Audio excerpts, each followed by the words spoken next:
All right, welcome to another deep dive. Today, we're going to be looking at something pretty amazing. The idea that we can actually heal ourselves through art, like visual art and telling It's stories. a fascinating topic, right? Yeah, And we're going to be using this book, Self-Healing, through visual and verbal art therapy to kind of guide our exploration. it's a really interesting book with insights from R.M. Simon and edited by S.A. Graham. So this deep dive is really for you, the learner. We're going to try to take some of the key ideas from Simon's work and see if we can show how powerful your own creativity can be, like how it can actually help you understand and work through all those, difficult feelings we all have inside. And we're going to look at this through a story, a real case study that's at the heart of this book. That's right. And Simon's book really gets into how creative expression can be therapeutic, drawing on the work of some of the giants of psychology like Freud and Winnicott. And like you mentioned, a big part of this is this fascinating case study he presents. Exactly. So we're not just going to be talking about theory here. We're going to really try and understand how expressing ourselves visually and through storytelling can actually be a form of therapy, a natural way to heal, especially when we've been through some tough times. Right. We're trying to really get to that practical understanding of the connection between creativity and mental well-being. It's a powerful connection. It is. And to really bring this to life, we're going to be following the journey of this young boy named Joe. He went through a lot when his parents divorced. And what's amazing is that he used his drawings and his stories as a way to kind of heal himself. So we're going to be tracing his journey, almost like reading his emotional story through the art that he created. So let's start at the beginning.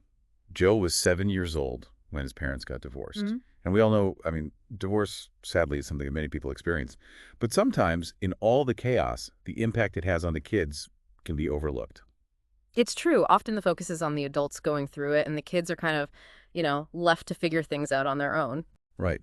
And Joe's initial reaction to this huge change, this splitting of his world, was a mix of confusion and fear. His mother actually described him as being in a state of, which she called wild craziness. He was hyperactive and almost like he shut down emotionally, not really showing any outward response to what was going on. His mom was understandably worried and decided to seek some guidance. So, because direct therapy wasn't possible for Joe at the time, the initial suggestion was a simple one for Joe to send in some drawings. Now, given his mom's description of him, this wild craziness, you'd expect to see, some messy scribbles, something reflecting that inner turmoil. You would, wouldn't you? You'd think it would be chaotic and disorganized. Yeah. But here's the thing, that's not what happened at all. Instead of that kind of chaos on paper, Joe produced two drawings, and they were surprisingly well organized. They weren't just random scribbles. And what's even more striking is that he drew them both using just a single red felt tip pen. That detail is so interesting. The fact that he chose one color and stuck with it, that suggests a level of focus and intention that seems at odds with this wild craziness, doesn't it? It makes you wonder what was going on in his mind as he was drawing. It does. It's like he was channeling something specific into those drawings. So let's take a closer look at these first visual expressions, starting with the first one, which the book refers to as Figure 2.1. Okay, so let's unpack this first drawing. It's described as being in the archaic linear style. What does that actually mean in terms of how he drew? Think of it like this. It's a style where the drawings are often on a larger scale. They use big sweeping motions. It's almost like the whole arm is involved in making the lines rather than just using fine movements of the wrist. So it's less about precision and more about the feeling of the movement itself. Exactly. And in this drawing, Joe's subject was a house. But the key feature, the thing that really stands out, is that the roof was divided. It's literally split down the middle. And for a child, a house is often more than just a building in their drawings, right? It's a powerful symbol of their family unit. It is. In fact, you'll often see windows representing different family members. And the door, sometimes that represents the parent who's perceived as being more in charge, the one who kind of holds the keys to the household. That's right, yeah. So the interpretation here is that this divided roof in Joe's drawing, it wasn't just a random artistic choice. It was symbolically representing his broken home, the splitting apart of his family unit. Yes, a very literal depiction of that separation. Yeah. The book also mentions that it was like a composite view, showing both the inside and outside of the house at the same time. And there were these scribbles, almost randomly traced, on the front of the house and the roof. It really emphasizes this feeling of things being broken apart. What's also really interesting is that the facade of the house, the front, seemed to be kind of anxiously looking to the right, almost like it's trying to avoid something. And this is thought to be a reflection of Joe's dissociation, a way of distancing himself emotionally from the pain of the divorce, from the truth that had fractured his family. It's like the house itself is trying to look away from what caused the hurt. That's such a powerful image, and it seems like the act of drawing this divided roof, this broken home, was the thing that began to bring that reality into his conscious awareness. Yeah, putting it on paper brought it out into the open. Okay, let's move on to the second drawing, figure 2.2. Now, this one is described as being in a transitional style. So how is this different from the first drawing? Okay, so we got archaic linear for the first one, and now we're moving into transitional. What does that look like? Well, it's kind of like a bridge, if you like, between the archaic linear style and what's known as the traditional linear style. You see, traditional linear usually involves more individual images. You might see words in the drawing, and there's often finer detail involved. So more complex, basically. Yeah, exactly. So transitional means it has elements of both styles, the big sweeping motions and the finer details. It's kind of in between. And what did Joe draw in this second picture? This time, instead of just one house, we see two houses depicted. And importantly, they're not identical. They've got different kinds of lines, and they're placed differently on the page. We also see this kind of childlike figure that he's labeled burglar badman. And there's some words included, wet pink, but spelled incorrectly, and the phrase, kids don't try this at home. That's a lot going on in this second drawing. So this change in style from that big whole-arm drawing to something more detailed with those separate elements, that's significant, right? It's not just a coincidence. It's very significant. The book suggests this shift reflects a change in Joe's mood. You know, that initial sense of freedom, that feeling of just making those big movements when he drew the first house, that's now evolved into something more complex. It's like he's trying to communicate something more specific now. And the two houses, they likely represent his divided home, the reality of his family situation. It's like he's visually representing the separation that's happened. Exactly. And the fact that he's now including words in his drawing, that also suggests he's moving towards being able to verbalize his feelings, you know, being able to put words to those emotions. That's a big step. And then there's this burglar badman character suddenly appearing. That feels important. It's very important. It's thought that this figure represents his recovered feelings, especially his anger about the divorce. It's like by giving those feelings a form, a character, he's starting to acknowledge them. And the fact that he's called him Badman, that suggests he's recognizing that some of these emotions might be, well, not so nice. He's giving a name to that negativity. Exactly. And the addition of that warning, kids don't try this at home, that also points to a growing awareness of the fact that something isn't right, that the situation is, you know, potentially threatening. It's really interesting how the book ties this back to Freud's idea that feelings don't always need that logical, step-by-step thought process to become known to us. Like the act of drawing seems to have bypassed that logical thinking. It's like the feeling just came straight out Yeah, without needing to be analyzed first. that makes sense. And the book talks about these different art styles, right? Can you explain a little bit more about those? I'm curious about what they mean. Sure. So archaic linear, which was the style of Joe's first drawing, that's often linked to those pure sensory experiences, you know, the feeling of movement and making those big gestures. Then there's archaic massive, another style, and that one's more about expressing raw emotion, just letting it all out. And then you've got the traditional massive and linear styles, which are more about developed intuition and conscious thought, respectively. So the important takeaway here is that the way someone draws, the style they use, can often give us a glimpse into what's happening with their emotions. That's fascinating. So even if someone can't articulate what they're feeling, their art might be able to tell us something. Exactly. And the book also introduces this idea of regression in service of the ego, which is a bit of a mouthful, but it's a really interesting concept. Regression in service of the ego. Can you break that down for us? Think of it this way. Sometimes when we're faced with a really big problem, our mind might sort of temporarily go back to those earlier, maybe less mature ways of thinking or expressing ourselves. It's not a permanent step backwards. It's more like a temporary shift that helps us to process something difficult. It's like taking a detour to get around an obstacle. So it's like going back to those simpler ways of coping that we might have used as children to help us deal with something overwhelming. Exactly. And in art, this might look like someone suddenly shifting to a simpler style of drawing as a way to express an emotion that they can't quite put into words. So in Joe's case, it could be that going back to that archaic linear style was his way of dealing with the intensity of his feelings about the divorce. Exactly. It was a way for him to access and express those raw emotions. So after those initial two drawings, Joe actually stopped drawing and started to dictate stories. So why did he change the way he was expressing himself? Why the switch from visual to verbal? That's interesting, yeah. Why the shift from drawing to storytelling? Well, the thinking is this was still part of his self-therapy, his natural way of trying to heal. But the stories offered him a different way of breaking through that initial emotional numbness, that dissociation he was experiencing. Remember how that first house seemed to be looking away, avoiding the reality of the situation? Right, like it was trying to protect itself. Exactly. Drawing helped him to visualize that break, that separation. Storytelling allowed him to explore the feelings that surrounded it. So the drawings were like the first step, acknowledging the break, and then the stories were a way of digging deeper into the emotional impact. You've got it. And it's in these stories that this burglar badman character really comes to the forefront. The book suggests that he represents a kind of therapeutic regression, a way of going back to those earlier ways of thinking and feeling, and that he embodies Joe's destructive impulses. But later on, he actually becomes linked to a more positive character, young Danny. It sounds like there's a lot going on with this burglar Batman character. He's more than just a bad guy in the story. He's a symbol of something deeper. Absolutely. He's a key to understanding Joe's inner world.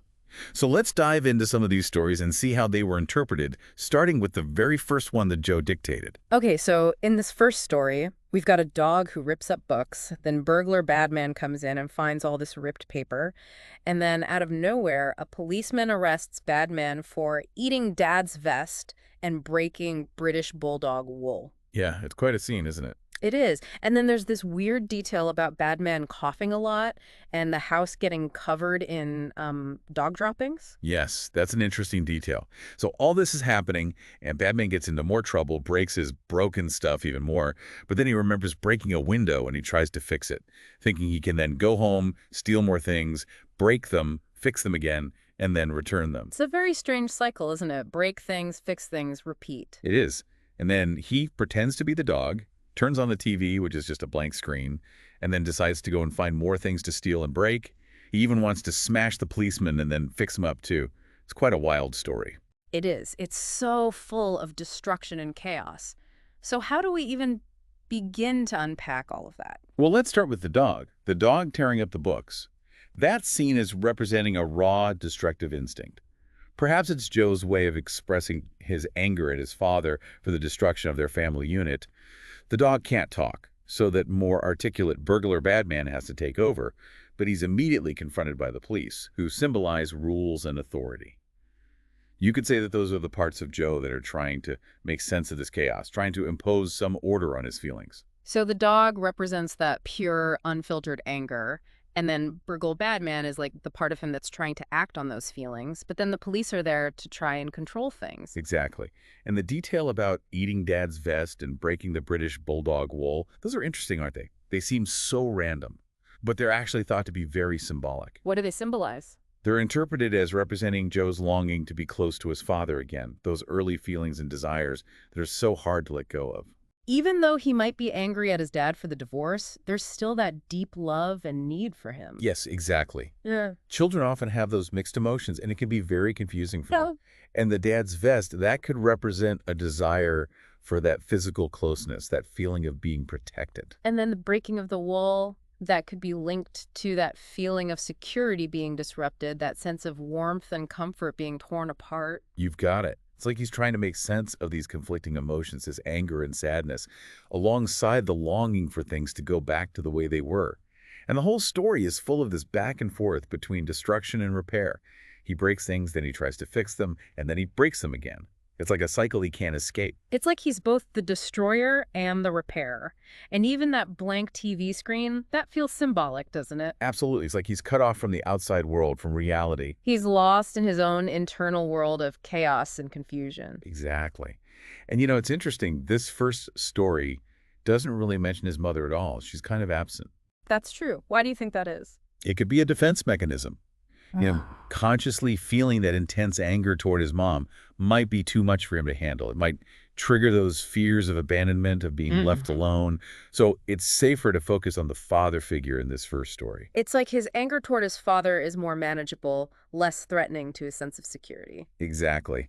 And this first story really highlights how Joe's initial response to the divorce is all about those basic urges to create and destroy.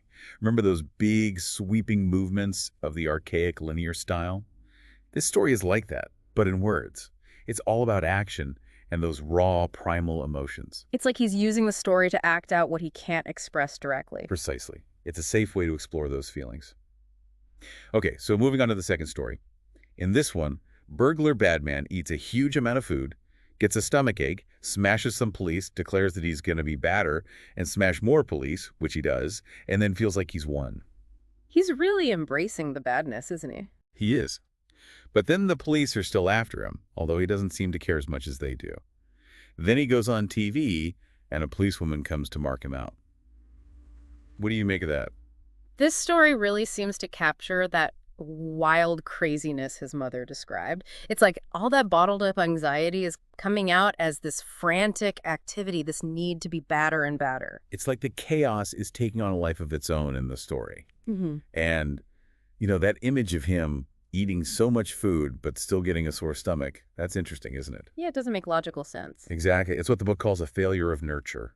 It's like even though he's taking in all this stuff, he's not actually being nourished. He's still empty inside. It's like that feeling of not getting what you need, even if you're surrounded by things. And then, of course, he lashes out at the police, which seems to be his go-to way of expressing anger. It is. It's his way of rebelling against those rules and restrictions. And then we see this interesting shift from the policeman to the policewoman. Right, that's a new element. What's the significance of that, do you think? Well, if the policemen represent a kind of male authority figure to Joe, the policewoman is seen as representing what Winnicott called the bisexual aspect of latency. Okay, I'm going to need you to break that down a bit. What does that mean in terms of Joe's inner world? It's basically about that internal conflict between the different aspects of ourselves. Joe's sense of self is being challenged by both the male and female aspects of authority within himself. He's trying to figure out where he fits in, who he wants to be. So it's not just about external authority figures, it's about his own internal sense of right and wrong and how that's being shaped by both male and female influences. Exactly. And the stories are his way of exploring these complex dynamics. He's acting out these different roles, trying to make sense of it all. And the fact that he puts himself on TV, that's like him wanting to be seen, wanting to be acknowledged. It's like he's saying, look at me, look at what's happening inside me. Exactly. The crucial thing to remember about these stories is that they're creating a safe space for Joe to express those deepest fears and hopes that would be too overwhelming to deal with directly in real life. They're like a symbolic language for him to communicate what he can't say out loud. Got it. Okay, ready for the third story. This one's a bit longer. Get me with it. All right, so burglar Badman. He breaks into a house, fixes the window, goes to another house, breaks the door window there, and finds a crying lady inside. He then insults her, tries to flirt with her, demands that she marries him, and expresses these really mixed emotions. He says things like, I love you and I hate you. He also describes her appearance and then ends with, you're my wife now. Quite a story. Wow. It's so full of contradictions, isn't it? Like he can't decide if he wants to be loving or aggressive. Exactly. That intense ambivalence is the core theme here. Joe's internal world is a tangle of conflicting emotions, and the story really brings that to life. Remember that image of the house looking anxiously to the right? That avoidance. This story seems to be a way of exploring that further. Right, like he's trying to approach and reject at the same time. Exactly. It's that push and pull dynamic. Yeah. And that broken window, that keeps coming up, doesn't it? It's like a recurring symbol. Yeah, he breaks it, then he fixes it, then he breaks it again. It's like he can't decide whether to let the outside world in or keep it out. And that window door he mentions, that's also a really powerful symbol. What does it represent? It's seen as representing that ambivalence, that struggle between letting people in and keeping them out. It's both a barrier and a point of entry. And then there's the crying lady. She seems to be a very important figure in this story. She is. It's thought that she symbolizes Joe's sadness about the loss of his mother, that feeling of her not being there for him in the same way anymore. But it's a sadness he can't fully face, so he projects it onto this other figure. It's easier to be angry at this stupid lady than to acknowledge his own pain about his mother leaving. Exactly. And another interesting thing about this story is how Joe's thinking seems to jump around. Like there's no clear logic. Yeah. Yeah, like the love and hate existing side by side. How does that make sense? That's because it's an example of what's called primary process thinking, where opposing ideas and feelings can exist together without that logical connection we see in more mature thought. It's like, in Joe's mind at this point, those contradictions aren't contradictions, they just are. And remember, that symbolism of the two houses from his earlier drawing, that's coming up again here. It's like one house, maybe representing his father, is shut away, and the other, representing his mother, is left vulnerable and open to attack. So the houses are still very much on his mind, even though he's switched to storytelling. They are. They're a powerful symbol of that separation he's experienced. And Badman's behavior in this story, that back and forth between destruction and his demand for love, is another example of that internal conflict we were talking about earlier. Right, the conflict between those destructive impulses and the need for connection and affection. Exactly. And the fact that he wants to marry the crying lady, even though he's been insulting her, and then that very abrupt, illogical ending of, "You are my wife now," it all points to the strength of those primal urges. He's driven by these needs that he doesn't fully understand. It's like his emotions are in control and logic has gone out the window. You could say that. Okay, ready for story number 4? Bring it on. All right. So in this one, burglar Badman threatens the police, he ends up in jail, then he throws away the key along with the police, and then finds a girlfriend that he calls a beautiful old plonker who he's going to put in his sandwiches. He then wants to escape jail with her promise, calls himself Peter, calls his girlfriend Burglar Anna Man, before going back to that sandwiches comment and then suddenly feeling lovely. What a roller coaster. It is. It's like he's all over the place emotionally. What's going on here? This story seems to be a turning point in Joe's journey. It's like he's taking an even deeper step back to those very basic instincts of creation and destruction, even back to that early oral stage of development, before he starts to move toward those more typical 7-year-old emotions. It's like he's regressing even further to try and make sense of things. Exactly. And notice how his perception of the police has changed. In the previous story, he was smashing them, and now he's almost collaborating with them, throwing away the key together. It's like he's starting to see authority figures in a different light, maybe even finding some common ground with them. That's a good observation. Yeah. And the lady from the previous story is now a girlfriend, which could suggest a step towards separating from that negative image of his mother figure. He's starting to form new relationships in his mind. But there's still that underlying ambivalence, isn't there? Like, he wants to be loving, but then he talks about putting her in his sandwiches, which is a very disturbing image. You're right. Those primal urges are still very strong. Yeah. It's like he's taking 2 steps forward and then 1 step back. He wants to connect, but he also wants to destroy. And the fact that he tries to create these new identities for himself, Peter and Burglar Anna Man, that's like him trying to bridge the gap between the male and female aspects within himself. He's experimenting with different ways of being, but it doesn't quite work, does it? He keeps going back to that sandwiches image. It's a temporary fix, not a true integration of those different parts of himself. And it's that deepest regression, that return to the most basic urge, that paradoxically makes him aware of the destructive nature of that urge.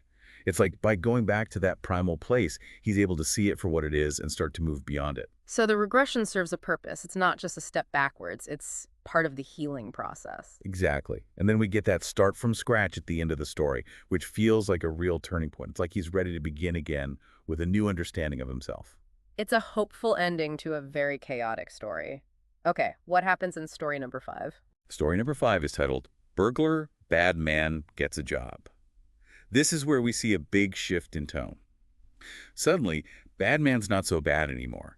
He's not committing crimes, he's working in a Whole Food shop, and he's even adopted a new name, Burglar Goodman. Burglar Goodman. That's quite a change. So he's gone from robbing houses to selling organic groceries. It seems so. And he's being really generous and polite, even giving licorice to one of the customers. So he's trying out a new role, being the good guy. Yes, it's like he's experimenting with what it means to be more grown up, to be a responsible member of society. And the important thing here is that his emotional state has shifted. He's not so caught up in that back and forth of intense emotions anymore. He's calmer, more detached, observing things from a distance. And then something interesting happens. He starts to wonder about the answer of the crimes he committed as Bad Man. He's reflecting on his past actions, trying to understand what they meant. Exactly. It's like he's trying to make sense of that part of himself, that Bad Man persona. And then a stranger shows up demanding money. Uh-oh. Sounds like trouble. It is. This stranger seems to represent Joe's own inner critic, that voice that tells us we're not good enough. So even though he's trying to be good, he's still struggling with those feelings of guilt and shame. He is. And the fact that there are no women mentioned in this story, Hmm. that might be significant too. What do you mean? It could be that he's still having trouble dealing with his feelings about his mother.